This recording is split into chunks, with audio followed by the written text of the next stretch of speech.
Hey everyone, welcome back to the Vinyl Narrative. Now today we're going to be counting down my top 5 most underrated Vinyl Me Please reissues from the label's glory days. But before we dive in, let's take a look at where VMP as a label is today. So earlier this year, Vinyl Me Please entered liquidation after months of unfulfilled orders and radio silence from the label. And in May, they were acquired by Vinyl Inc.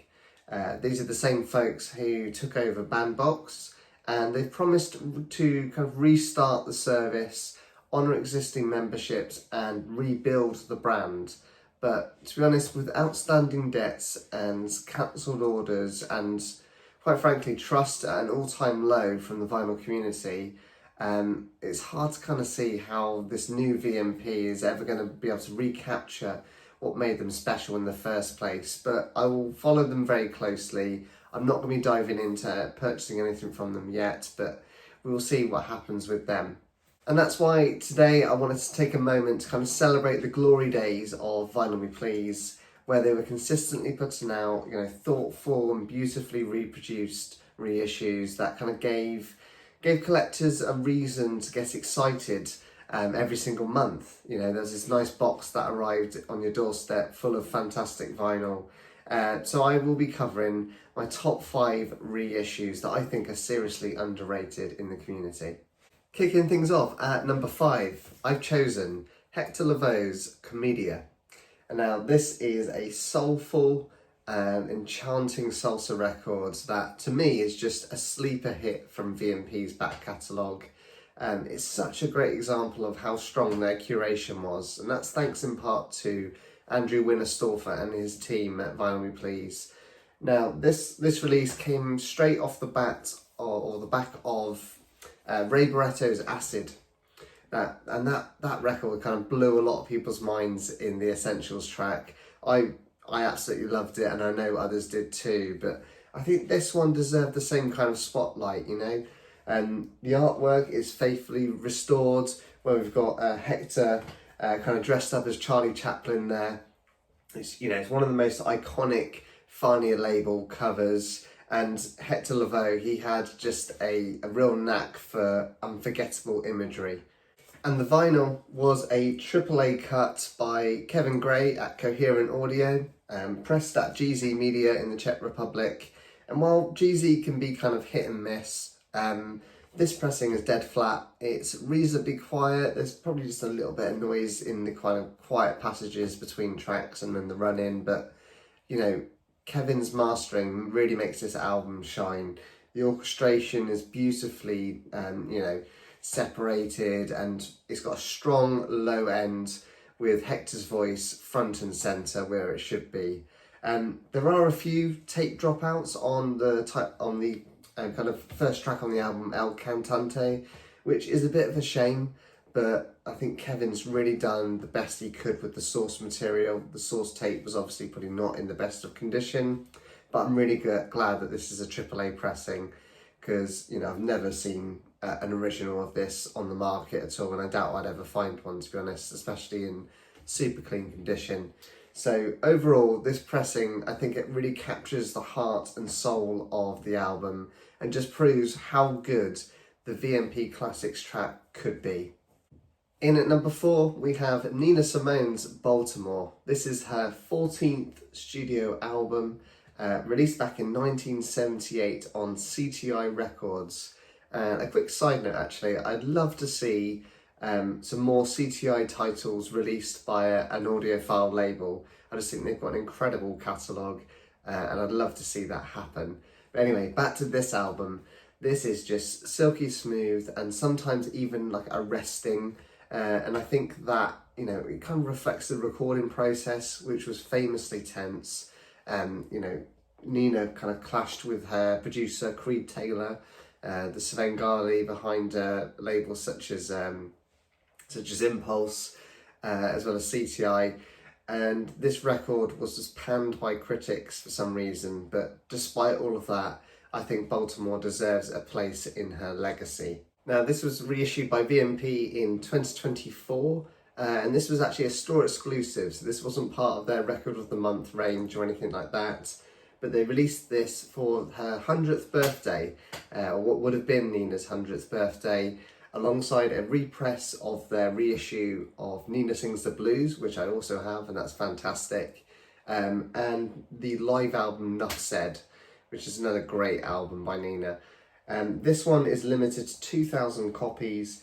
This one's number 6, which is a low number actually. Didn't realise it was that low. Not that numbering matters to me as such, but it's pressed on a beautiful kind of red marble vinyl, which I'll just show you there. And then you've got the kind of classic CTI label in the middle there. Just a lovely vinyl effect. That was pressed at GZ Media, and it's a AAA cut with lacquers cut by Ryan K. Smith at Sterling Sound. And as always, Ryan delivers on the mastering. You know, Nina's voice is just commanding, it's soulful, and it's absolutely magnetic. And then the instrumentation is really nice, nicely separated. The bass sounds fantastic on my system, and I love this record. And the packaging, just going back to that, it's just absolutely gorgeous. It's a glossy, heavy Stelton tip-on jacket with a lovely reproduced photo of Nina there in the middle. The album itself, you know, like I said, I love it. It's got that fantastic cover right up front, the cover of Baltimore which is actually a Randy Newman song, and it's really tender, it's mournful, but it's also just got this hypnotic groove to it. It just kind of washes over you and really sets the tone for this whole record.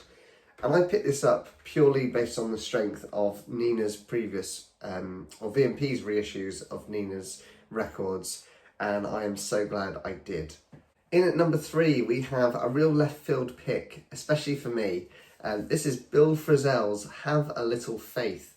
Now, this is the only time this has ever been issued on vinyl, and you know, that's exactly what made VMP so special to me.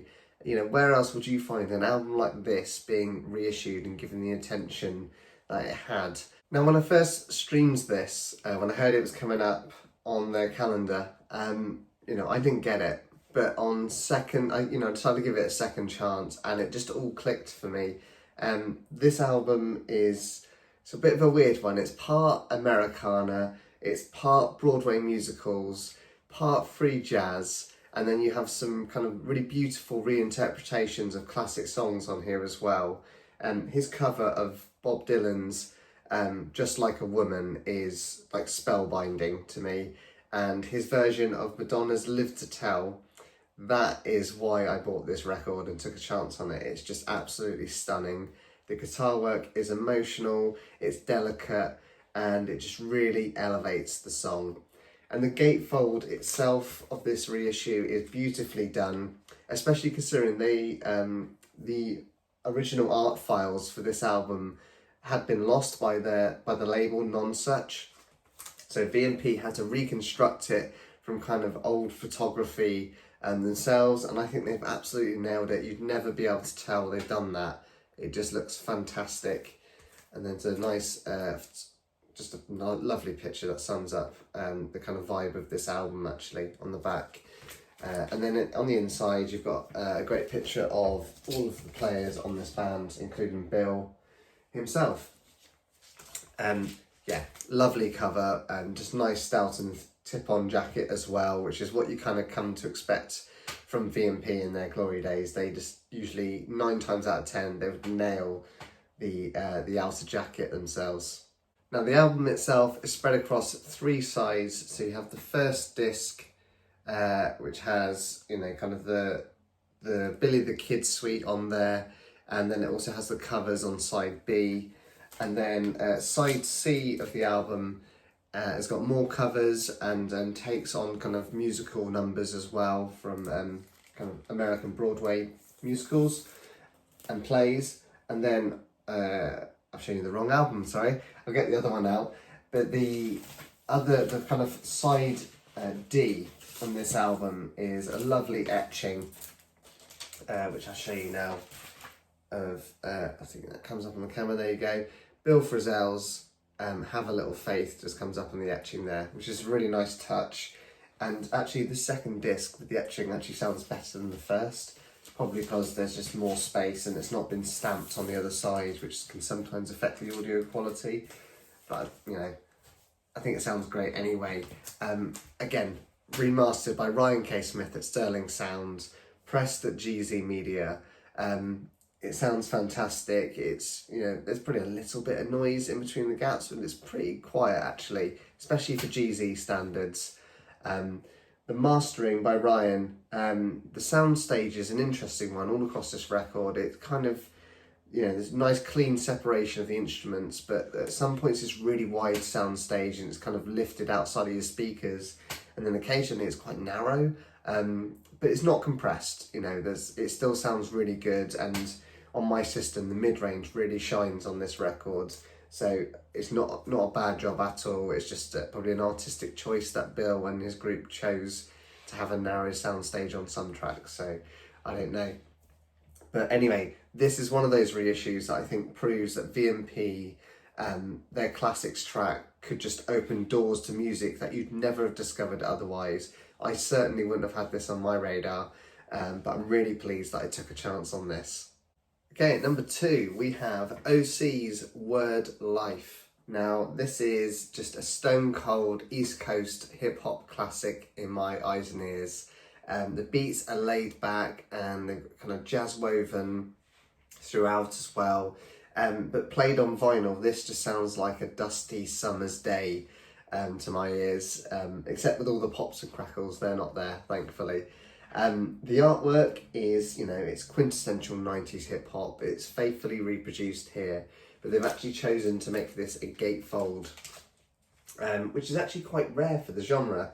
Usually kind of rap and hip hop is usually a double spine sleeve or a single LP. So I'm really pleased that this is a gatefold, because it just gives it that, you know, it's almost like the magic of VMP back in their glory days. They kind of really treated hip hop with the same care as they did any kind of jazz or rock audiophile reissue, and that's one of the reasons why I love them so much.